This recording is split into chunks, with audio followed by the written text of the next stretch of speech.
श्री शिवाय नमस्तुभ्यम दोस्तों।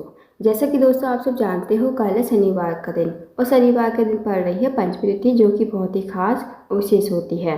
दोस्तों बस आपको मात्र गुड़ के टुकड़े से अचूक उपाय करना है। यदि आप इस उपाय को करते हो तो जो भी आपकी विशेष मनोकामना होगी, चाहे वो धन को लेकर हो, व्यापार को लेकर हो, नौकरी को लेकर हो या फिर आपके जीवन की कोई अधूरी मनोकामना हो, तो इस उपाय को करने से आपकी मनोकामना अवश्य ही पूर्ण हो जाएगी।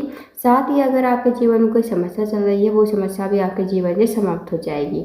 पूज्य गुरु जी कथा को सुनकर उपाय को अच्छे से समझाने का प्रयास करेंगे। तो आइए दोस्तों जानते हैं उपाय कैसे करना है।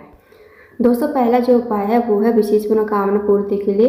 यदि आपकी कोई विशेष मनोकामना है, काफ़ी दिनों से अधूरी पड़ी है, तो इस उपाय को अवश्य कीजिए। इस उपाय को करने के लिए सबसे पहले आपको लेना है एक छोटा सा गुड़ का टुकड़ा और साथ ही आपको लेनी है 11 चने की दाल और 1 लोटा जल तांबे के पात्र में। अब आप इस उपाय को सुबह से लेकर शाम तक कभी भी कर सकते हो। अब आप चले जाइए शिव जी के मंदिर में। शिव जी के मंदिर में जाकर सबसे पहले आपके पास जो चने की दाल है ना, 11 चने की दाल, वो आपको पानी डालकर थोड़ी सी गीली कर लेनी है। उसके बाद छोटा सा गुड़ का टुकड़ा है वो आपको लोटे के जल में ही डाल देना है और चने की दाल आपको शिवलिंग के ऊपर श्री शिवाय नमस्तुभ्यम कहते हुए आपको समर्पित कर देनी है।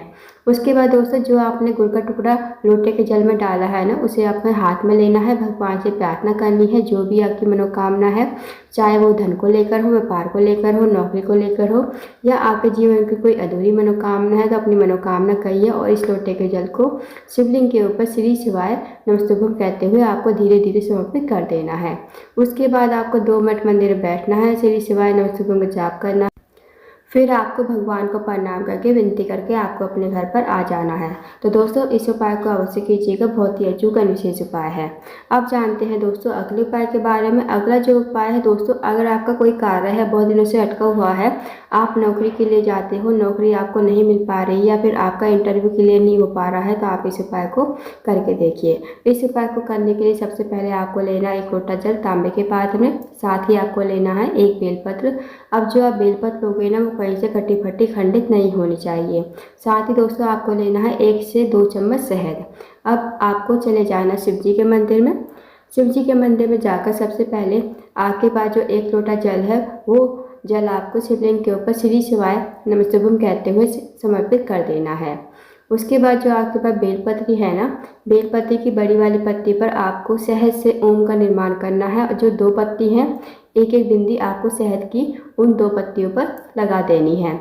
अब जो आप ओम का निर्माण करोगे तो आपको जो अनामिका उंगली होगी ना, आपकी सबसे छोटी वाली उंगली के पास वाली उंगली, उस उंगली से आपको ओम का निर्माण करना है और उसी उंगली से आपको 2 जो पत्ती हैं बेलपत्र की एक साथ, उन पर मात्र आपको एक एक बिंदी शहद की लगा देनी है।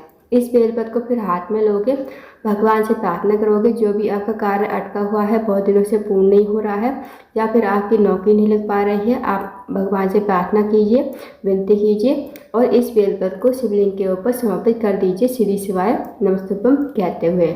अब दोस्तों थोड़ा सा शहद आपको बचाना भी है। जो शहद बचेगा ना, उस शहद से आपको जलाधारी पर 7 बिंदी लगानी है। जहाँ माता सरस्वती का स्थान होता है ना, वहाँ से आपको बिंदी स्टार्ट करनी है। जब आप बिंदी लगाओगे तो श्री शिवाय नमस्तुभ्यम का आपको जाप करते हुए जाना है। जैसे आप पहली बिंदी लगाओगे तो श्री शिवाय नमस्तुभ्यम, दूसरी बिंदी लगाओगे श्री शिवाय नमस्तुभ्यम, तीसरी बिंदी लगाओगे श्री शिवाय नमस्तुभ्यम। ऐसे ही आपको 7 बिंदी लगानी है और 7 बिंदी लगाकर आपको 7 बार श्री शिवाय नमस्तुभ्यम बोलना है।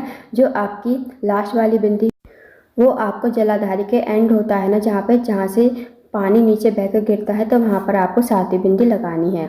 बस आपको भगवान को प्रणाम करके विनती करके आपको अपने घर पर आ जाना है। तो दोस्तों इस उपाय को भी करके देखिएगा। इस उपाय को करने से भी जो भी आपका कार्य अटका हुआ है वो बहुत जल्द पूर्ण हो जाएगा। अब जानते हैं दोस्तों अगले उपाय के बारे में। अगला जो उपाय है दोस्तों वह है रोग मुक्ति के लिए। यदि आपके घर में कोई व्यक्ति काफ़ी दिनों से बीमार पड़ा है, उसकी जो बीमारी है दूर होने का नाम नहीं ले रही है, तो इस उपाय को अवश्य कीजिए। इस उपाय को करने के लिए सबसे पहले आपको लेना है 1 लोटा जल, साथ ही आपको लेनी है 1 बेलपत्र। जो आप बेलपत्र लोगे ना, वो कहीं से कटी फटी खंडित नहीं होनी चाहिए, इस बात का ध्यान रखना। अब दोस्तों आपको चले जाना शिव जी के मंदिर में। शिव जी के मंदिर में जाकर सबसे पहले आपको 1 लोटा जल शिवलिंग के ऊपर श्री शिवाय नमस्तुभ्यम कहते हुए समर्पित कर देना है। उसके बाद जो आपके पास बेलपत्र है ना, वो आपको अपने सीधे हाथ में रखनी है। भगवान से प्रार्थना करनी है उस रोगी व्यक्ति के लिए जो रोगी व्यक्ति आपके घर में काफ़ी लंबे समय से बीमार पड़ा है। उसका नाम बोलोगे, गोत्र बोलोगे और इस बेलपत्र को कुंदकेश्वर महादेव का नाम लेते हुए आपको शिवलिंग के ऊपर समर्पित कर देना है। उसके बाद 2 मिनट आपको मंदिर में बैठना है, श्री शिवाय नमस्तुभ्यम का जाप करना है। उसके बाद जो आपने बेलपत्र चढ़ाई थी ना शिवलिंग के ऊपर, वो आपको महादेव से विनती करके औषधि के रूप में आपको अपने घर पर लेकर आनी है।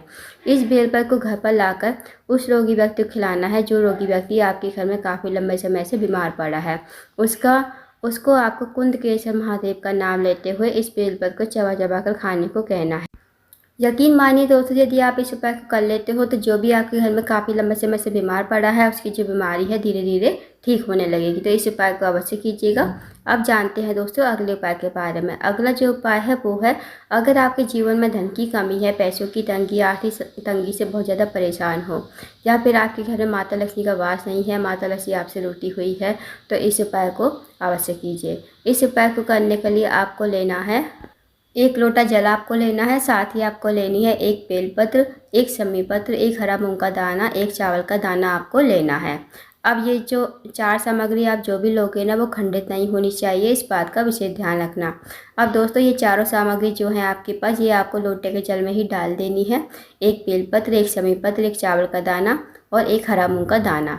अब आपको इस लोटे के जल को लेकर जाना है शिव जी के मंदिर में। जहाँ भी आपके घर के आसपास शिव जी का मंदिर हो वहाँ पर आप चले जाइए।